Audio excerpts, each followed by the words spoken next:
Hi అందరికీ, welcome back to trans to Telugu. ఈరోజు మన వీడియోలో 2024లో రిలీజ్ అయిన సత్యభామ మూవీ స్టోరీనే ఈరోజు చూడబోతున్నాం. దీంట్లో కాజల్ మెయిన్ లీడ్లో యాక్ట్ చేశారు. రీసెంట్ టైంలో వచ్చిన బెస్ట్ థ్రిల్లర్ మూవీ అని కూడా చెప్పొచ్చు. ఇంకా లేట్ చేయకుండా స్టోరీలోకి అయితే వెళ్ళిపోదాం. కానీ అంతకన్నా ముందు ఇంకా మన ఛానల్కి ఎవరైతే సబ్స్క్రైబ్ చేసుకోలేదో చేసుకోండి. అలాగే కిందున్న బెల్ ఐకాన్ని కూడా ప్రెస్ చేయండి. దానివల్ల మన ఛానల్లో వీడియో రిలీజ్ అయిన ప్రతిసారి ముందుగా నోటిఫికేషన్ మీకు వస్తుంది. ఆలస్యం లేకుండా స్టోరీలోకి అయితే వెళ్ళిపోదాం రండి. మూవీ స్టార్టింగ్లో అయితే మన హీరోయిన్ని చూపిస్తారు. తన పేరు సత్యభామ. తను ట్రైన్లో జర్నీ చేస్తూ ఉండంగా ఒక అబ్బాయి తనని సీక్రెట్గా ఫొటోస్ తీస్తాడు. దాన్ని హీరోయిన్ గమనించి వాణ్ణి పట్టుకుంటుంది. చెప్పాలంటే హీరోయిన్ ఏసీపీగా షీ టీంలో పనిచేస్తూ ఉంటుంది. ట్రైన్లో పట్టుకున్న అబ్బాయిని ఎందుకు ఫోటోలు తీసావని అడగ్గా తను అమ్మాయిల ఫొటోస్ అన్నీ తీసి బ్లాక్మెయిల్ చేస్తున్న ముఠాలో ఒక మెంబర్ అని చెప్తాడు. వాళ్ళని వెళ్ళి సత్యభామ అరెస్ట్ చేస్తుంది. నెక్స్ట్ రోజు ప్రెస్ మీట్ పెట్టి అందరికీ షీ టీమ్ యాప్ గురించి చెప్తారు. యాప్ ఇన్స్టాల్ చేసుకోగానే వాళ్ళు ఇన్ఫర్మేషన్ ఇస్తే టీం అక్కడికి వచ్చి వాళ్ళకి హెల్ప్ చేస్తుంది అని చెప్తుంది. అదే రోజు రాత్రి సత్యభామకి అమర్తో పెళ్లి ఉంటుంది. మండపానికి వెళ్తూ ఉండంగా తనకి పోలీస్ స్టేషన్ నుంచి కాల్ వస్తుంది. అరెస్ట్ చేసిన వాళ్ళు ఎంత కొట్టినా కూడా నిజం చెప్పట్లేదు అని. అందుకే హీరోయిన్ పెళ్లి మండపానికి కాకుండా డైరెక్ట్గా పోలీస్ స్టేషన్కి వెళ్ళి వాళ్ళని బాగా కొట్టి నిజం కక్కిస్తుంది. ఆ పని ముగించుకొని ఇంటికి బయలుదేరదాం అని అనుకున్నప్పుడు మళ్ళీ ఒక అమ్మాయి స్టేషన్ దగ్గరికి వస్తుంది. తన పేరు హసీనా. హసీనాకి ఒక తండ్రి తమ్ముడు ఉండి ఉంటారు. తను యదు అనే అబ్బాయిని ప్రేమించి పెళ్లి చేసుకొని ఉంటుంది. యదు ఒక టాటూ ఆర్టిస్ట్. వీడు కనిపించిన ప్రతి అమ్మాయితో అఫైర్ నడుపుతూ ఉంటాడు. అది తట్టుకోలేక హసీనా పోలీస్ స్టేషన్ దగ్గరికి వచ్చి కంప్లైంట్ ఇద్దామని అనుకుంటుంది. అప్పుడే సత్యభామ హసీనా ఒంటి మీద కాలిన గాయాలని గమనించి దీనికి కారణం యదుయేనా అని అడిగి పోలీస్ స్టేషన్ నుంచే యదుకి కాల్ చేసి వార్నింగ్ ఇస్తుంది. ఇంకా నువ్వు ఇంటికి వెళ్ళు, ఇంకోసారి వాడేమైనా అలా చేస్తే నాకు కాల్ చేసి చెప్పు అని అంటుంది. వెళ్ళేటప్పుడు హసీనా తన తమ్ముడు అలాగే తమ్ముడికి ఫ్రెండ్ అయిన దివ్యని సత్యభామకి పరిచయం చేస్తుంది. సత్యభామ అక్కడి నుంచి ఇంటికి వెళ్తుంది. తిను ఇంటికి వెళ్ళేసరికి పెళ్లికని వచ్చిన చుట్టాలందరూ వెళ్ళిపోయి ఉంటారు. కేవలం అమర్ మరియు సత్యభామల తల్లిదండ్రులే ఉంటారు. ఇంకా వాళ్ళ సమక్షంలోనే వీళ్ళిద్దరూ పెళ్లి చేసుకుంటారు.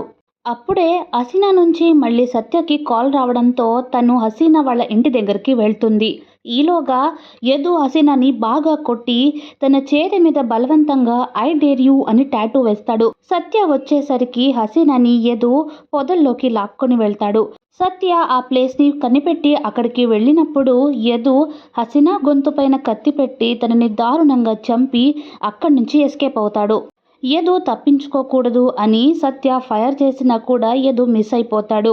కమ్యూనిటీలో అలా గన్ ఫైర్ చేసినందుకు నెక్స్ట్ డే మార్నింగ్ సత్య గన్ లైసెన్స్ని సస్పెండ్ చేస్తారు. తన అక్కని కాపాడుతానని చెప్పి తనని కాపాడలేనందుకు సత్య పైన హసీనా తమ్ముడు ఇక్బాల్ చాలా కోపంగా ఉంటాడు. ఇంకా ఆ రోజు హసీనా అంత్యక్రియలన్నీ చేస్తారు. అప్పుడే సత్యకి హసీనా ప్రెగ్నెంట్ అనే విషయం తెలుస్తుంది. కానీ తన పేరెంట్స్కి మాత్రం చెప్పదు. ఇలా కొన్ని రోజులు గడుస్తుంది. యదు ఇంకా పరారీలోనే ఉంటాడు. సత్య ఎన్ని కేసులు సాల్వ్ చేసినా కూడా హసీనానే ఇంకా గుర్తు చేసుకుంటూ ఉంటుంది. సత్యకి వర్క్ స్ట్రెస్ ఎక్కువగా ఉండడంతో తనకి ప్రెగ్నెన్సీ నిలవట్లేదని, దానివల్ల తను కొన్ని రోజులు రెస్ట్ తీసుకోవాలని డాక్టర్ సజెస్ట్ చేస్తుంది. అయినా కూడా సత్య జోసఫ్ సార్ ఆఫీస్కి పిలిచారని చెప్పి వెళ్తుంది. జోసఫ్ సార్ వల్లనే సత్యభామ ఆ డిపార్ట్మెంట్లో ఉంది. అందువల్ల తను చెప్పిన మాట ప్రతిదీ గౌరవిస్తుంది. సత్యకి ఒక ఇన్ఫార్మర్ ఉంటాడు. తన పేరు థామస్. తను యదు గురించి ఇన్ఫర్మేషన్ దొరికినప్పుడు సత్యకి ఇన్ఫార్మ్ చేస్తూ ఉంటాడు. అప్పుడే యదు గర్ల్ ఫ్రెండ్ ఒక అమ్మాయి బార్లో కనిపించింది, అక్కడికి మీరు రావాలి అని చెప్పగా సత్య అక్కడికి వెళ్ళి వాష్రూమ్లో ఉన్న యదుని పట్టుకుంటుంది. కానీ తీరా చూస్తే అక్కడ ఉన్నది యదు కాదు. గర్ల్ ఫ్రెండ్ ఒంటి మీద మాత్రం యదు వేసిన టాటూ ఉంటుంది. ఇప్పుడు కూడా యదు దొరక్కపోవడంతో సత్య చాలా డిసప్పాయింట్ అవుతుంది. అప్పుడే తనకి హసీనా వాళ్ళ నాన్న నుంచి కాల్ వస్తుంది, ఇక్బాల్ మిస్ అయ్యాడు అని. దానివల్ల ఇక్బాల్ ఫోన్ ట్రేస్ చేయగా 6:30కి కాలేజ్ క్యాఫెటేరియా దగ్గరే చూపిస్తుంది. సత్య ఇక్బాల్ చదువుతున్న కాలేజ్కి వెళ్ళి తన గురించి ఎంక్వైరీ చేసి సీసీటీవీ ఫుటేజ్ చెక్ చేయగా మెరూన్ కలర్ కారులోనే ఇక్బాల్ని అక్కడి నుంచి తీసుకెళ్లారు అని తెలుస్తుంది. ఇంతకీ మెరూన్ కార్ ఎవరిది అని ఇన్ఫర్మేషన్ చూస్తే రిషికాంత్ కార్ అయి ఉంటుంది. రిషి ఎవరో కాదు, చైర్మన్ కొడుకు. దానివల్ల రిషి ఈ కేసులో ఇరుక్కోకూడదు అని సత్యభామ సుపీరియర్ ఆఫీసర్ తనని ఈ కేసు నుంచి తప్పిస్తాడు. తర్వాత సత్య దివ్య దగ్గరకు వెళ్ళి నీకు ఇక్బాల్ ఎలా పరిచయం అని అడగ్గా తను వాళ్ళిద్దరూ చైల్డ్హుడ్ ఫ్రెండ్స్ అని చెప్తుంది. అప్పుడే నీకు రిషి ఎలా పరిచయం అని అడుగుతుంది సత్య. దాంతో దివ్య తను ఒకరోజు బ్లడ్ కావాల్సి వచ్చి కాలేజ్లో అందరినీ అడుగుతున్నప్పుడు రిషి వాలంటీర్గా వచ్చి బ్లడ్ని ఇస్తాడు. అప్పటి నుంచి ప్రతిరోజు దివ్యని చూడడానికి రిషి వస్తాడు. అలా వీళ్ళిద్దరూ ఇష్టపడుతూ ఉండంగా ఒకరోజు దివ్య క్లాస్మేట్ ఒక అబ్బాయి దివ్యని హరాస్ చేస్తున్నప్పుడు రిషి వచ్చి తనని కాపాడతాడు. మధ్యలో వచ్చిన ఇక్బాల్ని రిషి కొట్టాడు అని చెప్తుంది. అప్పుడే సత్యకి రిషి మీద డౌట్ వచ్చి తన ఫోన్ ట్రేస్ చేయగా ఇక్బాల్ మిస్ అయిన టైంకే రిషి కూడా అదే లొకేషన్లో ఉన్నాడని తెలుస్తుంది. ఇంకా రిషి గురించి చెప్తే రిషి ఒక ఏఐ గేమ్ని కనిపెట్టుంటాడు. అది సేమ్ అన్ని సోషల్ మీడియా యాప్స్ లాగా చాటింగ్ అండ్ డేటింగ్ యాప్లా ఉంటుంది. దీని ద్వారా అమ్మాయిల్ని ట్రాప్ చేస్తూ ఉంటారు. మూవీ స్టార్టింగ్లో కూడా అమ్మాయిల్ని ఇలాంటి యాప్స్ ద్వారానే ట్రాప్ చేసి ఉంటారు. ఆ యాప్లోనే రిషి నేహా అండ్ విజయ్ని మీట్ అవుతాడు. విజయ్ తనని తాను రిషికి పరిచయం చేసుకుంటూ నేను ఇంటెలిజెన్స్ ఆఫీసర్, ఇక్బాల్ ఒక టెర్రరిస్ట్, తన గురించి సంబంధించిన డీటెయిల్స్ నాకు ఇవ్వు అని అడగ్గా రిషికి భయమేసి ఆ విషయం ఏసీకి చెప్పాలని వెళ్తాడు. కానీ అక్కడికెళ్తే తెలిసేదేంటంటే వాళ్ళ నాన్న పెట్టే మీటింగ్లో టెర్రరిస్ట్ అటాక్ జరగబోతుంది అని. అందుకే అక్కడి నుంచి వచ్చి మళ్ళీ విజయ్తో చాట్ చేస్తాడు. అసలు నీకు ఏం కావాలి అని రిషి విజయ్ని అడగ్గా విజయ్ చెప్తూ నువ్వు రీసెంట్గా చాట్ చేసిన నేహా అనే అమ్మాయి చాట్ డేటా నాకు ఇవ్వు, దానివల్ల ఇక్బాల్ని పట్టుకోవడానికి నాకు ఈజీ అవుతుంది అని చెప్పగా రిషి మాత్రం నేహా చాట్ డేటా తనకి ఇచ్చే ముందు అది నిజమో కాదో అని తెలుసుకోవడానికి చాట్లో ఉన్న లొకేషన్కి వెళ్తాడు. అక్కడ వెళ్ళి చూస్తే ఇక్బాల్ అక్కడ కనిపించడంతో నిజంగానే ఇక్బాల్ ఒక టెర్రరిస్ట్ అని కన్ఫర్మ్ అయ్యి రిషి నేహా చాట్ డేటా మొత్తం విజయ్కి ఇస్తాడు. అప్పుడు విజయ్ చెప్తూ నువ్వు ఇక్బాల్ని అనంతగిరి హిల్స్ దగ్గరికి కిడ్నాప్ చేసుకొని తీసుకురా, దాని తర్వాత నేను చూసుకుంటా అని చెప్పడంతో రిషి అదే విధంగా చేస్తాడు. నెక్స్ట్ డే సత్యభామ ఆ డీటెయిల్స్ని తెలుసుకొని సేమ్ లొకేషన్కి వెళ్ళి చూడగా ఇక్బాల్ అక్కడ స్పృహ లేకుండా పడిపోయి ఉండడంతో తనని అర్జెంటుగా హాస్పిటల్కి అడ్మిట్ చేస్తారు. డాక్టర్స్ ఇక్బాల్ కోమాలోకి వెళ్ళిపోయాడు, మేబీ తను 1 సంవత్సరం లేదా 1 నెలలో బయటికి రావచ్చు అని చెప్తారు. ఒకవేళ ఇక్బాల్ కోమా నుంచి బయటకి వస్తే ముందుగా రిషినే అరెస్ట్ చేస్తారు అని తెలుసుకున్న ఏసీపీ తనని ఒక సీక్రెట్ ప్లేస్లో ఉండమంటాడు. అందుకే చైర్మన్ తన కొడుకుని కాపాడుకోవడానికి ఆ కేసు మీద వర్క్ చేస్తున్న జోసఫ్ అలాగే తన టీం అయిన సత్యభామని వేరే లొకేషన్కి ట్రాన్స్ఫర్ చేస్తాడు. ఇంకా 3 రోజులు మాత్రమే టైం ఉంటుంది. ఆ 3 రోజులు కూడా రిషి వీళ్ళకంట పడకూడదు. ఇక్బాల్ మిస్ అయ్యే ముందు చివరిసారిగా అఖ్తర్ని మీట్ అవుతాడు. అందుకే సత్యభామ వెళ్ళి అఖ్తర్ని మీట్ అయ్యి వాడి దగ్గర ఇన్ఫర్మేషన్ని తీసుకుంటుంది. తర్వాత రిషి తానుంటున్న సీక్రెట్ ప్లేస్ నుంచి దివ్యని మీట్ అవ్వడానికి వెళ్తాడు. ఇంకోవైపు సత్య ఇక్బాల్ వాళ్ళ ఇంటికెళ్ళి ఎంక్వైరీ చేస్తూ ఉండంగా ఫ్యామిలీ ఫోటోలో రియాజ్ కనిపిస్తాడు. రియాజ్ ఎవరు అని సత్య ఇక్బాల్ వాళ్ళ నాన్నని అడగ్గా రియాజ్ నా చెల్లెలి భర్త, వాళ్ళు ఇస్తాన్బుల్లో ఉంటారు అని చెప్తాడు. యాక్చువల్లీ ఇక్బాల్ మిస్ అయిన రోజే రియాజ్ హైదరాబాద్లో దిగుతాడు.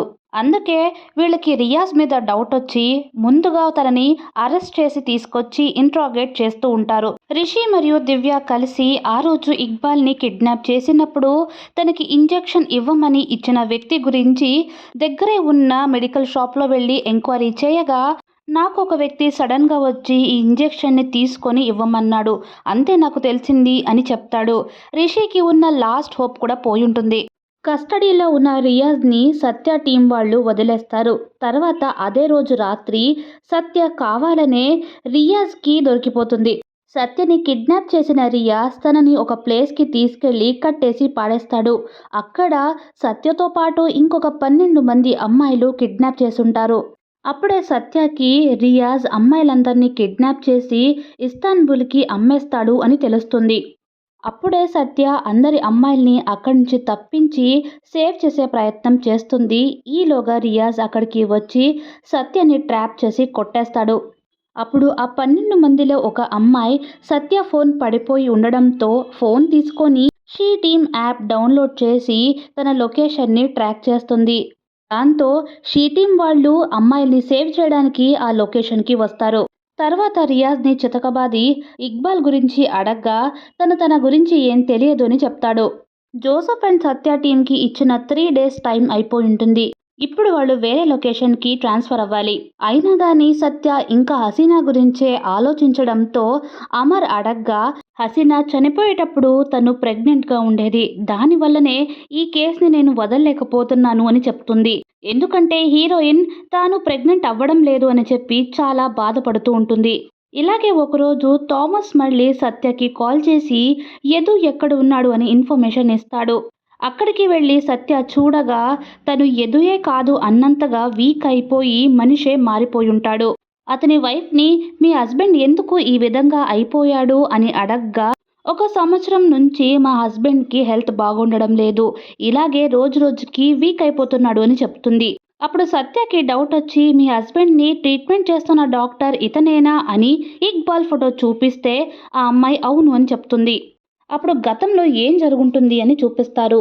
యాక్చువల్లీ తన అక్క చనిపోయిన తర్వాత ఇక్బాల్ యదు గురించి నెతుకుతాడు. అప్పుడే తనకి కర్ణాటకలోన హంపి దగ్గర యదు తన పేరుని శేఖర్గా మార్చుకుని ఒక అమ్మాయిని పెళ్లి చేసుకుని సంతోషంగా ఉన్నాడు అని తెలుస్తుంది. దానివల్ల ఇక్బాల్ అక్కడికి వెళ్ళి యదుకి ఒక ఇంజెక్షన్ని ఇచ్చేస్తాడు. దీంతో యదు కంప్లీట్గా బెడ్కే పరిమితమైపోతాడు.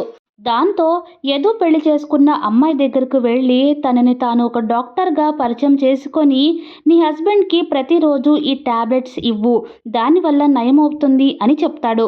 ఇప్పుడు సీన్ మళ్ళీ ప్రజెంట్లో చూపిస్తారు. హాస్పిటల్లో ఉన్న ఇక్బాల్ కోమా నుంచి బయటకి వస్తాడు. తను అక్కడి నుంచి ఎస్కేప్ అయ్యి దివ్య వాళ్ళ ఇంటికి వెళ్తాడు. ఇక్బాల్ దివ్య ఇంటికి వెళ్ళి చూడగా ఆల్రెడీ అక్కడ రిషి ఉన్నది గమనిస్తాడు. అప్పుడే తను రిషికి విజయ్ లాగా చాట్ చేసింది నేనే అని చెప్తాడు.